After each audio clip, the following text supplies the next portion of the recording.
আজি মনোনয়ন পত্ৰ দাখিল কৰাৰ পূৰ্বে কলিয়াবৰত সমবেত হোৱা সকলোকে অসমৰ মাননীয় মুখ্যমন্ত্ৰী ডক্টৰ হিমন্ত বিশ্ব শৰ্মা ডাঙৰীয়াই সম্বোধন কৰিলে আৰু আশীষ প্ৰদান কৰিলে। কলিয়াবৰৰ সহস্ৰাধিক ৰাইজৰ ওচৰত মূৰ দুৱাই আজি মই মনোনয়ন পত্ৰ দাখিল কৰিছোঁ। অসম গণ পৰিষদৰ মনোনীত আৰু মিত্ৰজোঁটৰ প্ৰাৰ্থী হিচাপে মোৰ গভীৰ বিশ্বাস আৰু আস্থা আছে। কলিয়াবৰৰ ৰাইজে কেতিয়াও আমাক বিমুখ কৰা নাই।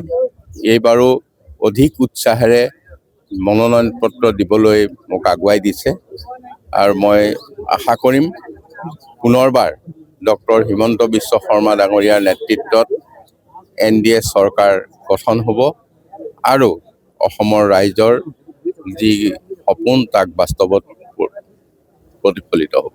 আজি আপুনি মিত্ৰতাৰ আপুনি আৰু অতুল বৰা, আপুনি কাৰ্যকৰী সভাপতি, অতুল বৰা সভাপতি, আপোনালোকে মূল অগপৰ বিজেপি মিত্ৰতাৰ আপোনালোকে মূল কথা বতৰা পাতিছে।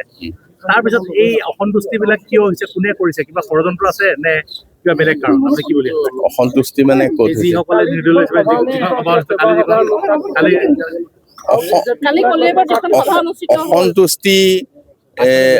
অসন্তুষ্টিটো আচলতে ভাৰতীয় জনতা পাৰ্টীয়ে কৰা নাই।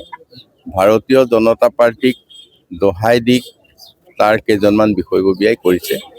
গতিকে সেইটো তেখেতসকলে বিবেচনা কৰিব আৰু তেখেতসকলে নিয়ন্ত্ৰণ কৰিব।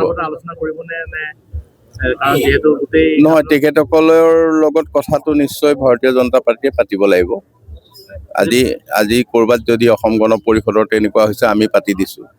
গতিকে তেখেতসকলে নিশ্চয় পাতিব আৰু যিয়েই সিদ্ধান্ত হওক তাৰ কাৰণে মোৰ কোনো আক্ষেপ নাই। যি সিদ্ধান্তই নকৰক মোৰ আক্ষেপ নাই আৰু মই মানে ৰাইজৰ ওপৰত প্ৰবল বিশ্বাস আছে। গতিকে মোৰ সেই বিশ্বাসেই মূলধন। গতিকে মই আৰু তেনে কোনো কথাৰ কাৰণে মই অপেক্ষা নকৰোঁ। মুখ্যমন্ত্ৰী ডাঙৰীয়া আহিছিলে, আপোনাৰ সভাও কৰিছে, আপোনাক ভোট দিয়াৰ কথা কৈছে যে অগপজিটিভ বুন্দিয়া বিজেপি ভুজিয়া, গতিকে ইমানখিনি কথা কৈছে, তেওঁ নিশ্চয় কিবা কথা পাতিছে নেকি যিসকল সন্তুষ্ট আছে? না, মই পোনপটীয়াকৈ কাৰো লগত কথা পতা নাই। মাননীয় মুখ্যমন্ত্ৰী ডাঙৰীয়াই ৰাজহুৱাভাৱে কৈছে যে তেখেতে কথা পাতিছে। গতিকে সেই বিষয়টো যেনেধৰণেই সমাধান হওক, মোৰ কোনো অসন্তুষ্টি নাই। মই গভীৰ সন্তুষ্টিৰে মই আগবাঢ়ি যাম, কাৰণ NDA চৰকাৰ প্ৰতিষ্ঠা কৰিবৰ কাৰণে বাটত অহা সৰু সুৰা কথাবিলাক মই ভূক্ষেপ নকৰোঁ।